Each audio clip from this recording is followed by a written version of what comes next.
وہ پل میں اس کے چہرے پر پہلی اس جگہ کو دیکھنے کی حسرت پام کیا تھا۔ بالکل، بہزاد نے چابی منگوا کر اس کو تھمائے۔ جائیں دیکھیں، میں فریش ہو کر آتا ہوں، تب تک صفی بھی آ جائے گا۔ وہ اندر داخل ہوئی تو چہرے پر نہ ختم ہونے والی مسکراہٹ چھا گئی۔ یہ کسی فیری ٹیل جیسی جگہ معلوم ہوتی تھی۔ اس لڑکی کے بعد اسے یہاں تک رسائی حاصل ہوئی تھی تو یعنی بہزاد شاہ نے واقعی اسے بہن مانا تھا۔ اس کو دل پر ٹھنڈی پھوار پڑی تھی اور وہ پھولوں کو چھو کر دیکھنے لگی۔ کیا کر رہی ہو یہاں پر؟ اس آواز کو وہ اچھے سے پہچانتی تھی۔ دیکھنے آئی تھی، ماں نے سر جھکا ہوئے کہا جیسے اپنی غلطی کا اعتراف کیا ہو۔ تمہیں یہاں آنے کس نے دیا ہے؟ یہ ہماری خاص جگہ ہے، یہاں تو نوکروں کو بھی آنے کی اجازت نہیں ہے، تو یہاں پر کیا کر رہی ہو؟ وہ سر سے لہجے میں تیز سے بولا تو ماں نے جھکا ہوا سر تیز سے اٹھایا۔ تو کیا وہ اسے ابھی یہ بتلا کر کیا تھا کیونکہ حیثیت جان کے نوکری سے بھی کم ہے؟ سفیر فریش ہو کر آؤ، ہمیں تو ہمارا فیوریٹ کھانا بننا ہے، بہزاد شاہ آتے ہوئے بولا تو سفیر شاہ اندر کی طرف بڑھ گیا جبکہ ماں آنسو حلق میں اتارے۔ کیسی لگی جگہ؟ بہزاد شاہ نے استفسار کیا۔ بے حد خوبصورت، وہ کہتے تیزی سے باہر نکل گیا جب بہزاد شاہ اس کی پوچھ کو دیتا رہا پھر کھانے کی میز کی طرف چلا گیا۔ وہ باہر نکل گئی لان میں اور آسمان پر چوکتے ہوئے تاروں کو دیکھنے لگے۔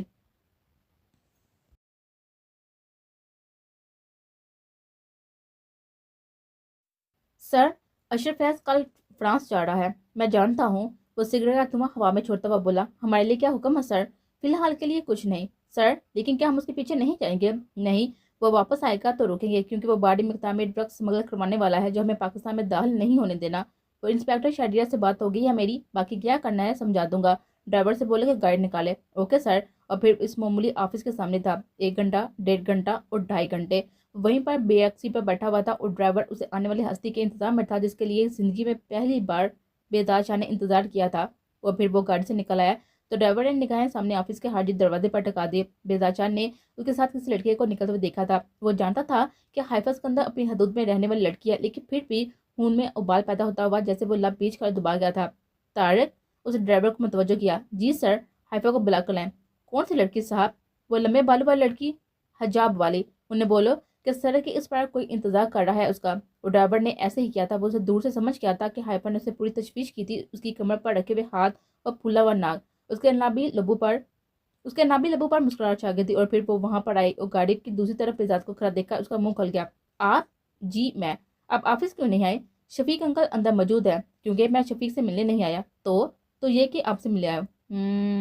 آپ مجھ سے اپنے گھر کے بارے میں پوچھنے آئے ہوں گے نا؟ وہ پرجوش ہوتی ہوئی بولی تو وہ دلچسپی سے اس کو دیکھنے لگا۔ نہیں، اس سے بھی دلچسپ چیز کے لیے۔ اچھا، اور وہ کیا؟ گاڑی میں بیٹھو، یہیں بتا دیں۔ گرمی ہے کافی حائفہ۔ یہ گرمیاں آپ لوگوں کے لیے، ہمارے لیے یہ عام سا موسم ہے۔ خیر جلدی بتائیں، وین چلی جائے گی۔ اپنے گھر کا ایڈریس دیں۔ کیوں؟ بہت سوال کرتی ہو تم، مجھے چلنا چاہیے۔ حائفہ پہلے تو اس کو دیکھ کے حیران تھی اور پھر اس کی یہ باتیں سن کر وہ گھر جانے کے لیے پرتوڑنے لگے۔ نکاح کرنا ہے مجھے۔ خالص صاف لہجہ۔ ہاں تو کرے نا، اگر مجھے دعوت دینا چاہ رہے ہیں تو اچھی بات ہے، میں ضرور آؤں گی۔ حائفہ اسکندر، بہزاد شاہ کی منکوحہ آپ بنے گی۔ عام سا انداز اور گہری بولتی ہوئی نگاہیں۔ حائفہ اسکندر کو لگا کہ ماحول ساکت ہوا ہے اور سب چیزیں تھم گئی ہوں، جیسے اگر یہ مذاق تھا تو انتہائی گھٹیا تھا۔ آپ مجھے کیسی لڑکی سمجھ رہے ہیں؟ ایسی جسے نکاح کیا جائے۔ جواب اتنا ہی پرسکون انداز میں آیا تھا۔ گھر کا ایڈریس لینا کوئی مشکل بات نہیں ہے، آپ جانتی ہیں، لیکن یہ بات آپ کو پتا ہو یہ ضروری ہے۔ میری بات سنیں بہزاد شاہ، یہ کوئی افسانہ نہیں ہے، اصل زندگی ہے اور ہمارا اور آپ کا کوئی جوڑ نہیں ہے اور ایسے بے ڈنگ رشتوں پر ہم یقین نہیں رکھتے۔ اور اگر آپ سمجھ رہے ہیں کہ میں ایسی لڑکی ہوں جسے نکاح کے نام پر ہی حاصل، شٹ دا ہیل اپ۔ وہ دارا تھا، اس سے آگے کی بکواس نہ سنوں میں۔ یہ حاصل کیا ہوتا ہے تمہیں اس کی سمجھ بھی نہیں ہے اور تمہیں میں کیسی لڑکی سمجھتا ہوں وقت آنے پہ بتاؤں گا۔ ملاقات اب آپ کے گھر پر ہوگی۔ وہ کہہ کر مڑنے لگا۔ جب حائفہ تیزی سے اس کی طرف آئی، اس کا کالر تھاما اور بہزاد نے ایک نظر اس کو دیکھا جس نے ایڑیاں اٹھا کر یہ حرکت کرنے کی جرات کی تھی۔ ہاتھ نیچے کریں حائفہ، ہمارے گھر آنے کی ضرورت نہیں ہے۔ وہ چلائے۔ ہاتھ نیچے کریں اور جائیں، وین چلی جائے گی اور آئندہ اس طریقے سے بات مت کیجیے گا۔ کیوں نہ کروں؟ آپ لوفوں کی طرح سڑک کنارے کھڑے ہو کر مجھے پرپوز کر رہی ہیں اور میں آپ کے گریبان تک بھی نہ پہنچوں۔ مسئلہ میرے پرپوز کرنے پر ہے یا یوں سڑک پر کھڑے ہو کر منقوہ بنانے کی اجازت لینے پر؟ وہ آئیبروز کرتا ہوا دلچسپی سے استفسار کرنے لگا۔ آپ ایک گھٹیا شخص ہیں، الفاظ کا استعمال دھیان سے کریں حافظ۔ حائفہ ہے میرا نام، میرے لیے آج آپ حائفی ہیں۔ اوف، وہ تیز مرتبی بنا سے دیکھے ہوئے کی طرف چلی گئی جبکہ وہیں پر کھڑا رہا تھا، نہ جانے کتنی دیر کتنے منٹ۔ اسے حیا نہ رہا، لیکن وہ یہاں صرف اسے دیکھنے نہیں آیا تھا، محض دل کی تسکین کے لیے۔ لیکن نکاح کا فیصلہ، ہاں اس نے ٹھیک فیصلہ کیا تھا۔ جب کوئی دل کی سردوں کو چھو جائے تو اسے فوراً خود پر حلال کر لینا چاہیے، نہیں تو گناہ کے چانسز بڑھ جاتے ہیں۔ اسے گاڑی میں بیٹھتے ہوئے صفی کو فون کیا تھا۔ صفی کہاں ہو؟ بھائی ابھی گھر پہنچا ہوں۔ ٹھیک ہے، میں آ رہا ہوں۔